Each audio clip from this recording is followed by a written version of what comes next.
Welcome to Navigating Net Zero, where we explore the challenges and opportunities of taking climate action in the real world. Each episode, your host Alexia Kelly sits down with leading climate change professionals and experts for honest conversations about what it means to make net zero a reality. Thanks for joining us. Let's dive in. Thanks so much for joining me here today on Navigating Net Zero. Wonderful to be here with you. Nice to be here. Thank you so much. So just to introduce Jenny Morgan, Jenny is a climate strategist, an author, and a climate champion known for turning big sustainability goals into real-world action. In her debut book, Cancel Culture and Climate, Jenny explores how polarization, blame, and fear are stalling progress and offers a hopeful roadmap for building trust, uniting diverse perspectives, and driving collective impact. She believes that empathy and collaboration are our most underrated climate tools, and that the future depends on building bridges, not divides. Jenny, thanks so much for joining me here. I am so excited to talk about this book with you. Tell me a little bit about cancel culture and climate and what prompted you to write the book.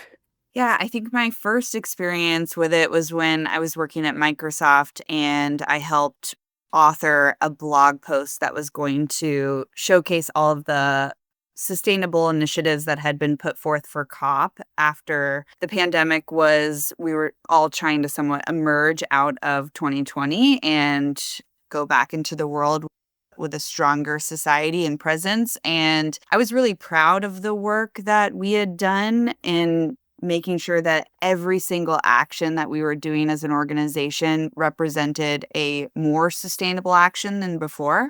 And there was a lot of backlash for that COP. I think a lot of it had to do with Black Lives Matter, the urgency of climate change, and just the trauma of a global pandemic. And everyone was a bit sick of hearing a lot of people talking about positive action. They actually wanted to see results.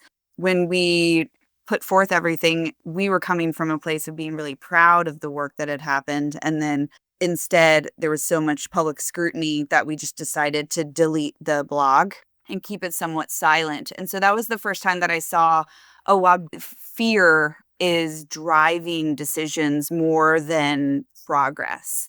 And that's what really highlighted the concern for me. And then I've just continued to see it pretty much everywhere with every single debate or opposing solutions, calling each other out publicly. I'm starting to see a bit more of this reliance on shame, blame, and divide versus collective progress and collaboration, which will actually help us succeed. Yeah, I think that's so true. And it's interesting because that was Glasgow, right? So it was, a number of years ago, but we've only seen that polarization increase both in the climate community and, of course, in our broader political discourse as well here in the United States. I'm curious, can you explain kind of what cancel culture is in climate from your perspective and how it's showing up in the climate space right now today, as well as over the last few years? It's when we're prioritizing shame and blame over action. That's cancel culture. So in the middle of a debate or a discussion about which action should be prioritized over another, rather than using facts about what's going to be most effective, you're then choosing to shame the other opposing idea or the other solution rather than focusing on the positive of utilizing that other option. And so focusing on the stifling and finger pointing versus actually figuring out what will actually produce the results we want. That's cancel culture. Yeah, and I think that question of the results that we want is such an important one, right? And I think in the corporate climate sustainability space right now, we're having this ongoing, almost civil war over, is the right kind of climate action directly and only tied to your supply chain and your inventory? Or is it really about what's best for the bigger picture climate and how we're going to drive the largest number of atmospheric reductions in the shortest time possible at the lowest possible price? And I think that's a really good example of this dynamic that you're explaining to us in this book, which is just where rather than saying, well, yeah, we need to do both of these things, obviously, and we need to do them simultaneously, it's turned into almost bright line division in the climate community where we have folks on different sides of the camp. And I think nowhere has that become more clear than in the carbon markets, and with all of the polarization around the use of offsets and their role in corporate decarbonization strategies and on the journey to net zero. You obviously work, and maybe talk a little bit about your work today and how you went from Microsoft to where you are at Tradewater and how you're seeing some of this play out in your work more broadly. Yeah, I worked at Microsoft and I had heard about Tradewater on a podcast, and I was really excited about the work because I gravitate towards actions that have immediate and measurable results. I don't really want to wait. And so I really liked what Tradewater was doing. And we worked together from a customer, buyer, and supplier type of relationship. And then after doing that for about 2 years, I really just grew to feel part of the team. And it just became somewhat serendipitous that a position opened up and I jumped at the chance to just get closer to the work. So Tradewater is mostly known for ozone depleting substance destruction. So old legacy refrigerants or fire suppressants like halons that are not only having a high global warming potential, so they warm the planet quite quickly, but then they also deplete the ozone. And so a lot of people think of these gases as historic and not a problem, but there's actually 24 billion tons of these gases still around the world today, decades later. And so we go around and kind of do a scavenger hunt of finding these gases and making sure they're destroyed. And then we also plug orphaned oil and gas wells that are leaking methane. So I kind of view ourselves as like the cleanup crew for past industry mistakes, while others are working on innovative practices for us to actually evolve our way out of these legacy problems. Yeah, and it's funny. It's one of those things where when I talk to people about these types of projects, I'll often hear, well, shouldn't industry just be doing that themselves because they caused the problem? What's your response to that? And what do you typically say when you guys hear that question? Yeah, I mean, I think a lot of things, it would be great if a lot of things were done, but I like to operate in an environment of reality, and funds are being placed in more future proofing type initiatives, and industries don't really find looking to the past as a sexy endeavor for them to be focusing on. And so I do not see that ever happening, not only with industry, but also with governments. It's been far too long to prove that it is a past issue that no one wants to look at anymore. And so it's up to organizations like Tradewater and many others that are doing this type of work of identifying a problem that is still ongoing and that no one has scaled appropriately until we apply markets to it, like the carbon market. Yeah, and what's the role of voluntary climate action in your business and ability to get this work done? Well, so we work in both the compliance and the voluntary market. So we originated in the compliance market and we were operating in California for a few years. And then we expanded into the voluntary market for the first time since we had an international project in Ghana. So now we're in 14 different countries all around the world and actively expanding. And so we see value in both. I would love to see compliance markets popping up all over the world, and we are starting to see that. I do, no matter what we feel about something, while we need to address how we feel about the situation that we're in today, I want to operate in a place of reality and what works. And what works is carbon markets work. Carbon markets that have transparency and integrity built into them work. And then reaching across the aisle, will you say, to make sure we're all focused on the same goal, that works. So I'm choosing to put ego aside and look at what's actually producing the results. And these are the things that are. Yeah, I love that. And I love in the book your characterization of the difference between accountability and cancel culture, which I think you're sort of alluding to. Can you explain the difference between the two and how you think that's showing up in this broader debate? Yeah, I mean, I think that when people are feeling really passionate about the crisis that we're in, a lot of times I'll get accused of being somewhat empathetic to those that are polluters. And while I can empathize with that frustration, I want to see positive engagement that gets more action. And so cancel culture divides and shames. Its purpose is to call someone out, someone or a person or a company or a country or just some entity, call them out and get them to stop. Whereas accountability is showcasing a problem and then working together to offer solutions. And so one is very negative and one is very positive. One wants you to stop and just completely disappear, and one wants you to actually do better and improve. And so while cancel culture might feel it gives you vindication and it feels good to get that out and it lets you display that emotion that's very valid, at the same time, all it's going to do is further delay collective action. And so accountable means that you're highlighting the problem and then you're starting to offer a partnership to find solutions. Yeah, and I think this has been interesting to watch sort of play out in the carbon markets in particular, but also I would say in the solution space broadly for decarbonization, just because we don't know entirely what works and we're really learning as we go. It feels like we've been at this forever. I've been in this space for 20 years, but really 20 years is not very long, right? Like, especially to build an entirely new commodity and market basically out of thin air. And so I think that there's this really interesting tension that we're going to need to balance in the carbon market and more broadly, which is how do we hold ourselves accountable? How do we recognize when things don't go well or when mistakes were made or when we got that methodology wrong, but be able to create a space to move forward and keep doing the work, which I think was one of the really core messages of your book, which is just that we need to keep doing this work. And there's so many great quotes in this book, but one of my favorites is, we don't need 100 people doing climate action perfectly. We need 8 billion people doing it imperfectly. And as we're balancing accountability and progress, how do we create more space for failure and innovation while also recognizing that the stakes are really high, right? Like, we don't have a lot of time to waste on things that don't work or on false solutions. And so how can this culture of accountability help us go further and faster and get broader participation and uptake than we're seeing now?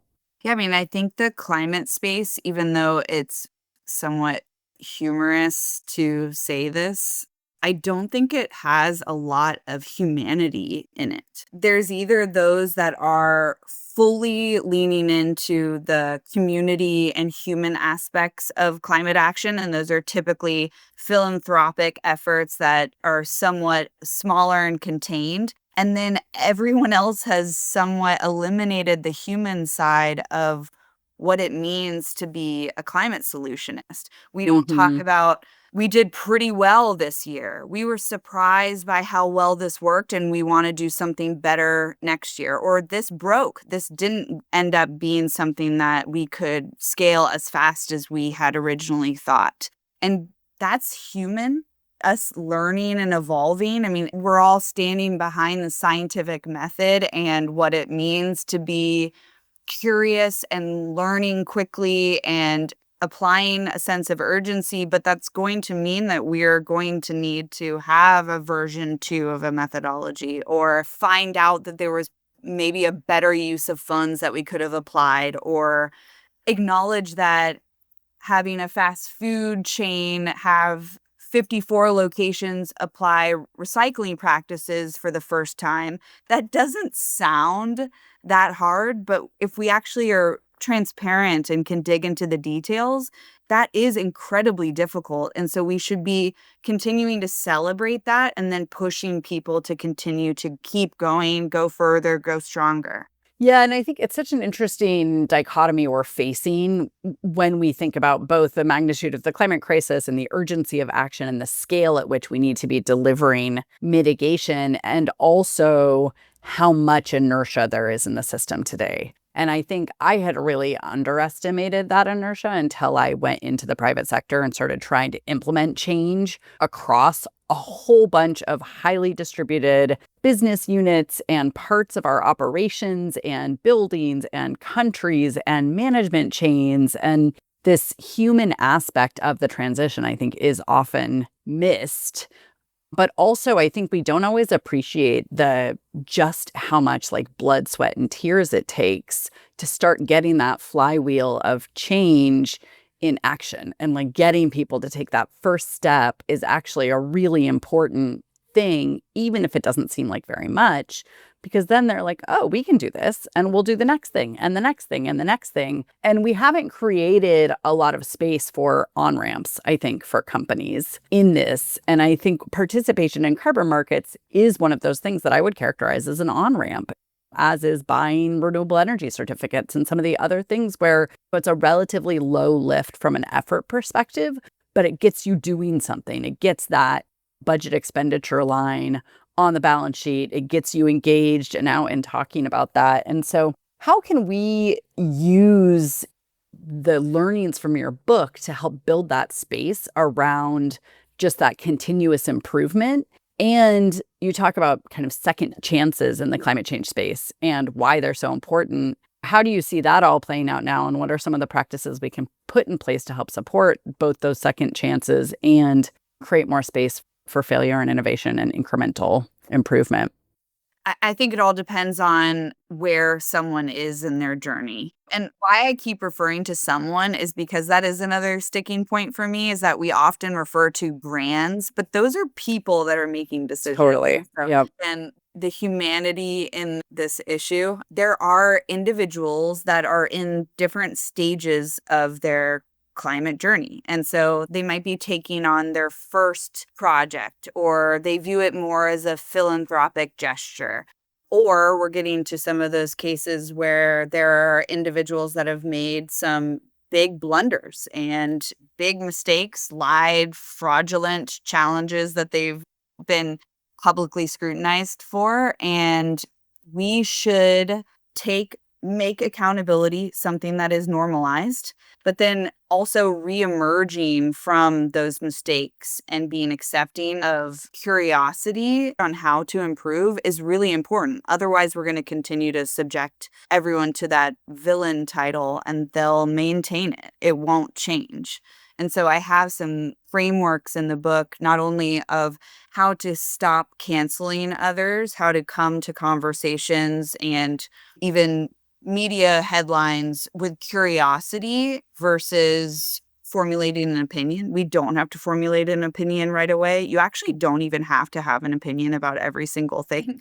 We are under the impression that we do need to do that. And then in the book, I also have frameworks of how to come forward and be celebratory about your actions in a way that doesn't promote green hushing, which is a big challenge where, because of this pursuit of perfection and this pressure that we've all placed on each other, people are doing really amazing things without even talking about it, doing it silently, which then makes it, everyone can just assume what's really happening, when in actuality, there's a lot of companies that are standing up and putting a significant amount of resources and capital towards climate action. And then also those that, what do you do if something catastrophic has happened intentionally or unintentionally, and you've been called out for it? How can you reemerge as an entity that's viewed as a positive change and influence towards climate action? So I kind of broken it up in the book to, no matter where you are in your journey or kind of the persona you tend to adopt in a conversation, how can you be a more positive climate worker in this space? Yeah, it's a really interesting question, and it's one that I have been thinking about a lot. I think I shared that I lost my mom earlier this year, and it really changed the way that I want to show up, both, I think, just showing up in a more kind and loving and supportive way broadly, but also like, I just don't have time for BS anymore. Like, I don't, it's like, I want to live my life. I want to see my kids. I want to do my work. I want to be effective. And I personally am feeling so frustrated with where we are right now as a community, and just really kind of sad and angry about the fact that we, in my view, have wasted so much time arguing over what are functionally semantic differences around target definitions and green hushing and greenwashing and all of this stuff, when really what we have is a really large, imperfect solution set available to us. And we should be just like full steam ahead on all of them. And that's not what's happening. And so I guess for somebody in my position who was in the trenches and is feeling frustrated and angry and also a little defensive, right? I've worked on carbon markets a long time. Like, we know there are problems in carbon markets. Nobody's saying there's not. But also, they're not the worst. They just went first. Like, they were the first large scale effort we've ever undertaken to systematically measure the impact of a huge range of climate actions across the entire globe and across all different parts of the economy. And so, of course, we're not going to get it all right at first. But that doesn't mean you stop. So what kind of advice do you have for someone like me who is feeling that frustration, but also just sort of a desperation to try and figure out, like, how do we move past this moment that we've just been mired in for the last really 4 years? Yeah, I resonate with a lot of what you just said. And I'd also say that not only are there going to be improvements that need to be applied to the carbon market, but good things get abused. And that's the rule, that's the exception. And so that's been something that's been really frustrating to me too, is because we point to one Guardian article and then have it be the representation of an entire initiative that's supposed to push climate action forward. Yeah. To me has been something that's been really frustrating. And so I've been really thinking about what's my place in this movement. A lot of times I think I'm going to change the world. Like, I wake up that day with that amount of pressure and optimism. But then when it isn't working, it can feel incredibly taxing and frustrating. And so I am continuing to remind myself with boundary setting and mindfulness that I can show up and be the best version of myself, and that does have positive influence, and that does spark positive change. But I won't be the person that's in the history book that ended climate change. And I have to remind myself of that every single day. Yeah. So I would say to those that are feeling really frustrated is find opportunities to tangibly see what you've created that's been positive. How has a family member's behavior changed? How have you contributed to your community? What have you done in your business to break down silos and actually create collaboration internally? And so there's a lot of ways that you can see how much positive influence that you have, even in a time that is so frustrating and scary and overwhelming. I do think that good prevails, and we just have to continue to support all of us that are struggling right now. Yeah, I think that's so true. And I think that assuming that good kind of spirit of intent and engagement, and that folks, like, we are all here to solve the same problem. And so I really try and remind myself that we need to come back to kind of our center and remember both our common humanity and also our set of shared objectives. But it's also been really interesting because I'm sort of discovering that sometimes we don't share objectives. So a lot of the work we do around standard setting for supply chain decarbonization right now, and the accounting for all of that, is really about driving new technologies that are not widely available and are very expensive into supply chains to decarbonize them. That is a laudable and very, very, very important set of activities to be undertaking. But it leads to, I think, a different set of focus areas, policies, decisions, investments than if you're stepping back and saying, what are the things that I can spend money on today that will deliver maximum atmospheric impact and benefit to address the climate crisis? And we know that long-term systems change and decarbonization in supply chains has to happen. And we also know that we are in a full-on climate emergency, and we have got to pull the emergency brake on climate change. And we really need to be thinking systematically about allocation of scarce resources. And so in the book, I thought your 3 questions that you had in the recovering and rebuilding after cancellation culture were really useful, which was, 1, have you heard and absorbed the warranted feedback? And I think that's an important thing to underscore, is like, was it a legitimate sort of criticism? And then 2, are you willing to commit to continuous improvement when addressing climate change? And 3, are you consulting others in the industry so that positive or negative experiences can be shared across the sector? And I think that those are 3 really good core kind of bellwethers that we can all be taking with us into our work. But also, I think we need to just fundamentally reimagine how we have these conversations and how we engage in this work moving forward. Because right now, what we're doing doesn't feel like it's working to me. So one of the things that you talk about also in the book is the importance of kind of partnerships and collaboration. So what are some other models for building partnerships and collaborative approaches to addressing some of these really thorny, important conversations we're trying to have right now with somewhat limited effectiveness? Yeah, I mean, I think being open to feedback. So, in that first question, I'm alluding to not only are you absorbing the feedback and recognizing that it's something that you should be considering, but are you going within your stakeholder list, especially your internal stakeholders, like your employees and your customers and your competitors, and really exploring what this feedback is, what are the challenges, and what are various entities within that chain actually doing to do better. I talk in the book about Allbirds when Crocs submitted how they would have to extend their net zero targets from 2030 to 2040. And there was backlash, and I knew this would happen.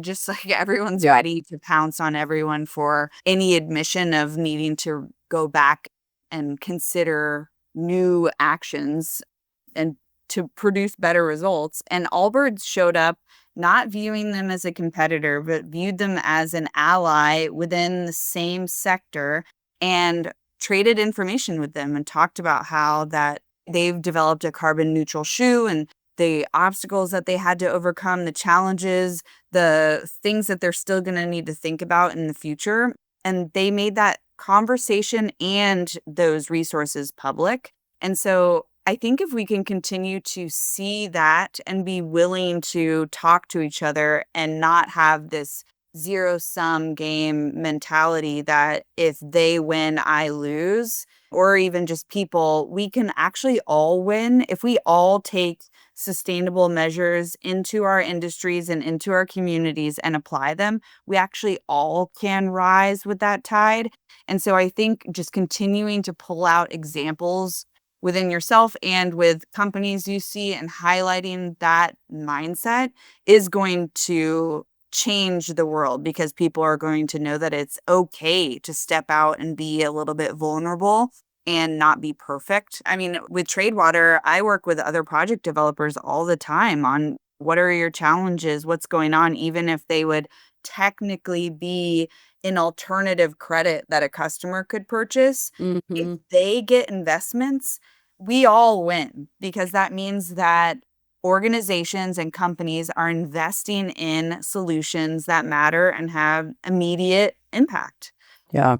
Yeah, I think if we can just keep pulling threads to show those examples publicly, we'll continue to see that.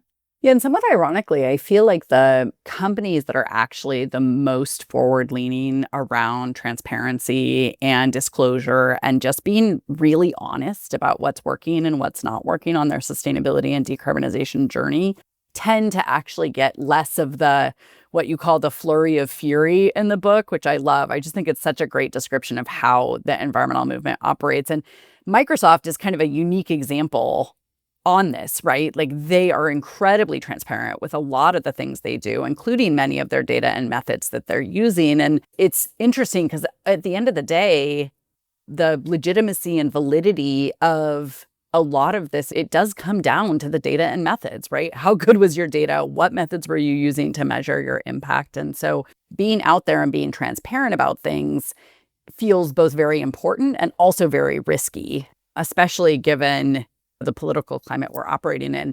How do you think about transparency in the context of this broader conversation and how companies should be engaging in order to avoid getting canceled, but to be held accountable, which is so important?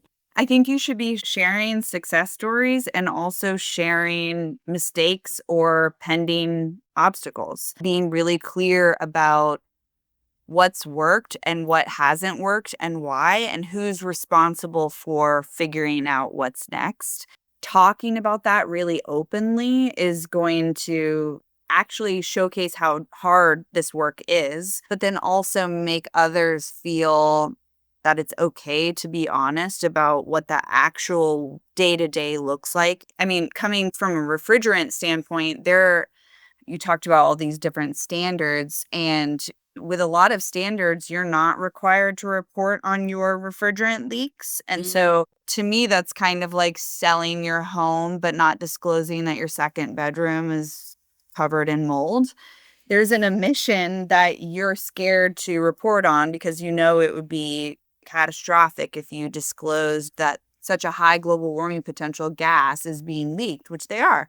And so if they're being used, if they haven't been destroyed, then they will leak. 100% of it will leak. There are some brands that are going above and beyond the standards and actually measuring emissions and measuring risks that aren't required. And so it's showing that they're really thinking about their work holistically. And it might be that they haven't got it all figured out yet, but it's sharing the thought processes and what is actually being measured and what's being prioritized today or next year, and being really transparent about that, I think is what we're starting to see the leaders in sustainability do. I love the interactive sustainability reports that change in real time. That is real accountability because you're talking about how things are going on a daily basis, not just March of 2024 and then hope we've got it solved next year. Well, and there's so many exogenous drivers that impact whether or not a company can deliver on its sustainability targets, right? The macroeconomy, changes in the weather, causes emissions factors to change in your electricity sector and how much electricity you're consuming. Business strategy changes have a huge impact. New updates in data. Like there's all these things that I think we're finding it's really difficult to sort of separate the signal from the noise in terms of effort and action. And so getting that clear and transparent set of accountability and reporting infrastructure is really fundamental. And to your point on the HFCs and whether or not companies are just closing that information, we don't have a full sight picture on a lot of companies' emissions and emissions profiles. And so I think as a community, continuing to try and build and be clear about what we're asking for and why from a standard setting perspective and from a disclosure perspective is going to be really important. I think the next few years are going to be really telling in that front as these new disclosure requirements come into effect in California and the EU. And we start to see a move towards more standardization, consistency, and coherence across that whole ecosystem. But we're definitely not there yet. Yeah. I would also just say stop dumbing down your sustainability reports to match your billboard. They're not supposed to be like that. I think that I understand why brands are gravitating towards that because they want it to be accessible and fun and exciting. And that can be true while also diving into the details. That's something that I stress a lot with some of the organizations that I work with is that, yes, you can make sure it's aesthetically appealing, but you need to be talking about every single aspect of the work that you're doing because then that's going to eliminate any of that backlash because all of the details are there. You're not going to be accused of greenwashing or green hushing because everything is there. It's right there for everyone to consume. And so, yes, you might get pushback that you should be doing more, but the accountability and the accuracy is all there. So I think we also need to remember who's reading these reports and what is the objective? Is the objective to just sell one more shoe until someone finds out? Or is the objective to actually eliminate climate risk, which is eliminating your business risk? And so just keep reminding yourself of what the goal is. I think we often get distracted by that. Yeah, absolutely. And I think I feel like so much of the sort of ethos of the environmental community has really built on that, viewing the private sector and companies as the enemy and as bad actors. And that is certainly valid, right? Like, I don't think it's fair to be sort of Pollyanna-ish and assume that all of these companies are undertaking all of this action in good faith, right? Like, some of them are not. And if there are loopholes, we can expect that those loopholes will be exploited. But I always say it's sort of like the tax code. Like, we know people cheat the tax code. That doesn't mean that you do away with the entire system of taxation and throw the tax code out the window. You just go in and you close the loopholes. And I feel like that's kind of where we are in the environmental movement right now, is really trying to figure out, okay, where are the loopholes? How do we close them? Whether it's in carbon markets or it's in your greenhouse gas inventory, and using better data and methods around your high GWP gas emissions, whatever the thing is, we still have a lot of work to do to kind of build that whole system and structure.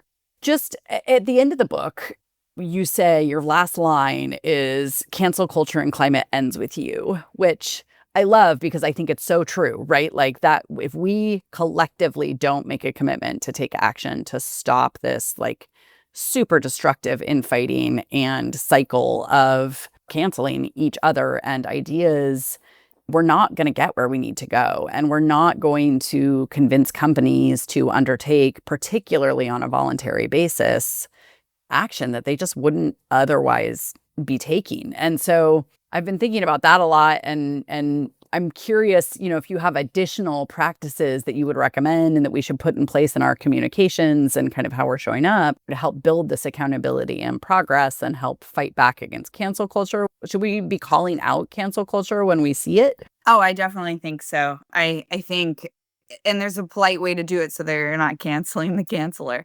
But I think that, coming to everything with curiosity, the primary thing to remember. I have in the book an example of when I was approached by a somewhat problematic leader, and they were talking to me about carbon credits, and it seemed as if they wanted this to just be a quick transaction, and came to me because they knew that it would be easy and over and high quality, and then no one would have to really think about it anymore.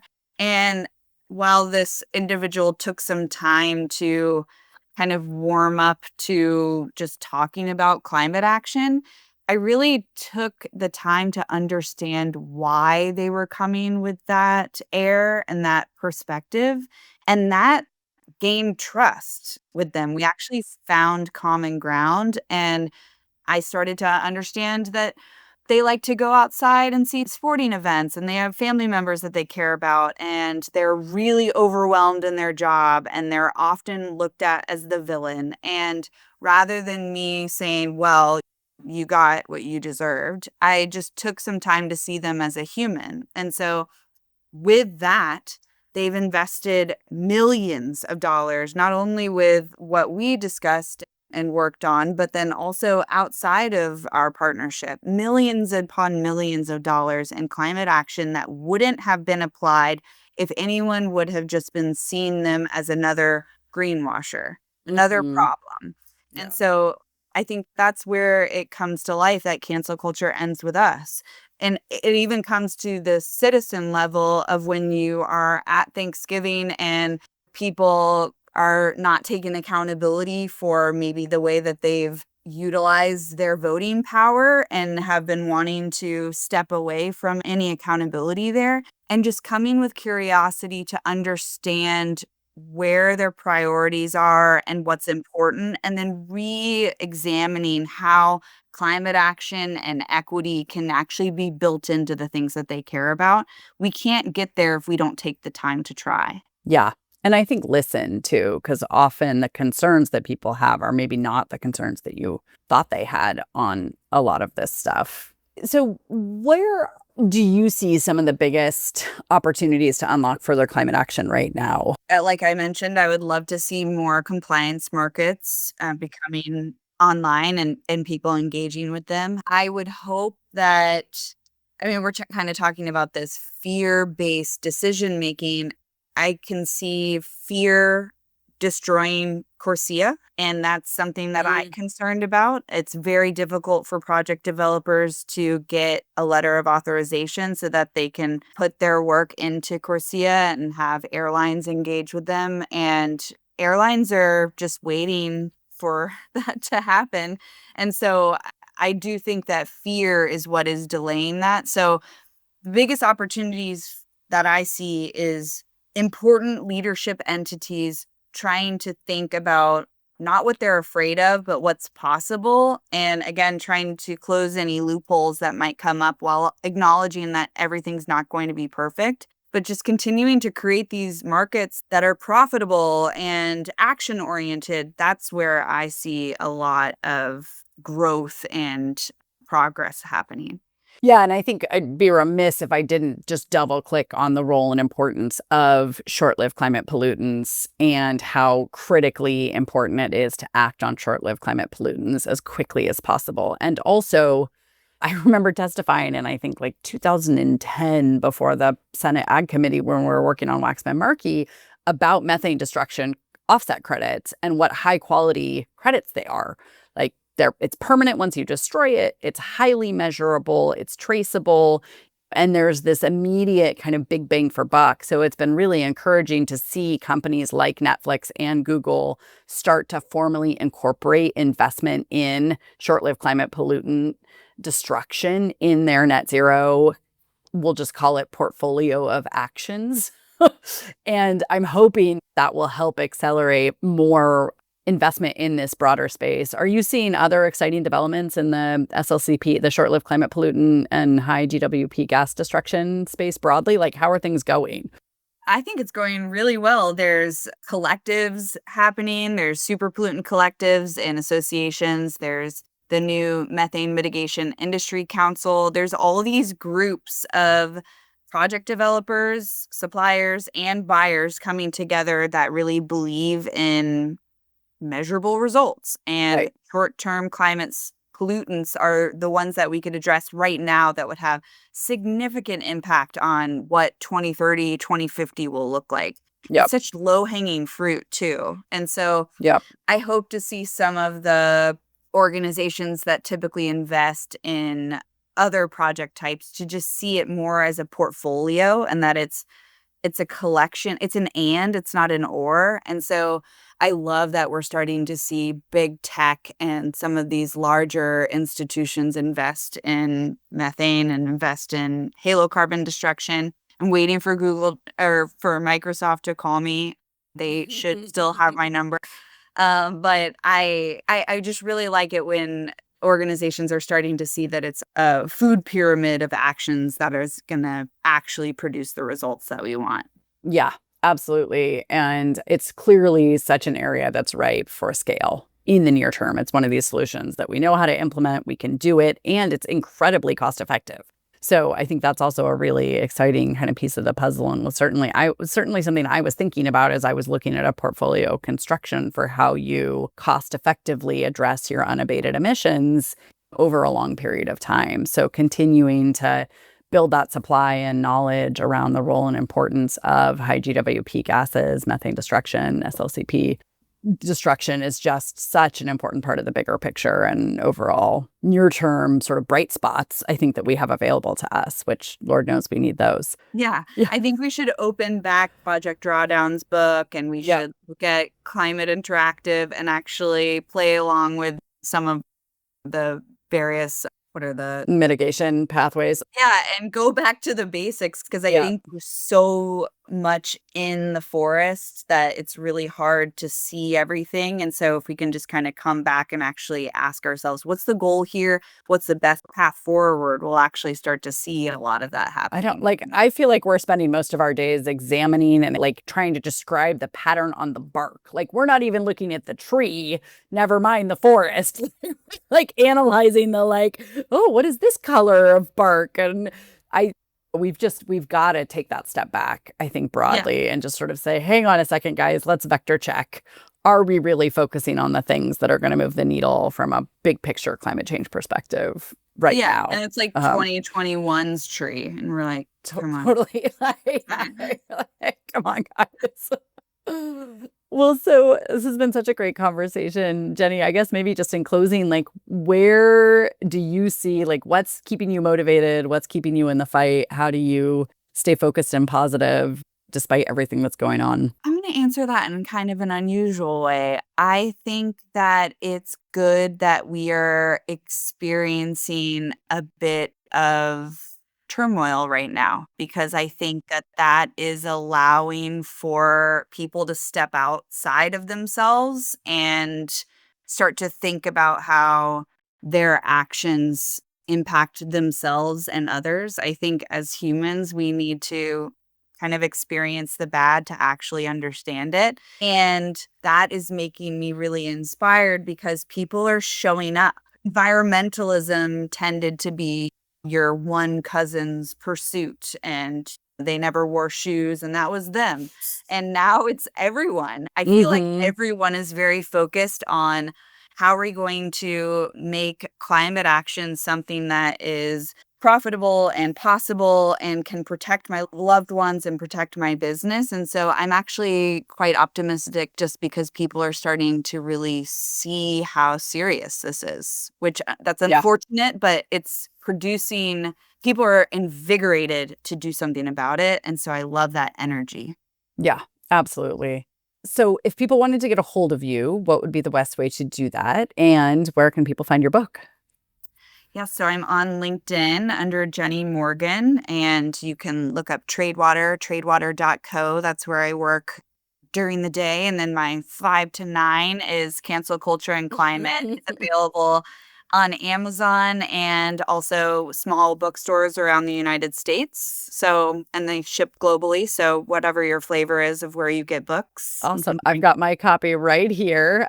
It was a fantastic book, sending an, I think, just incredibly important message at a really important time for the broader climate crisis. So Cancel Culture and Climate. You heard it here first, folks. Polarization is setting our planet on fire. Are we ready to fight back? By Jenny Morgan. Jenny, thank you so much for joining me today. I am ready to fight back. You clearly are as well. And hopefully our listeners will join that fight. So thanks so much for joining us. Thank you. That's it for this episode of Navigating Net Zero. If you enjoyed the conversation, be sure to follow or subscribe, and help us spread the word by sharing this episode with your friends and colleagues. Thank you for listening. Until next time, be well and keep up the great work.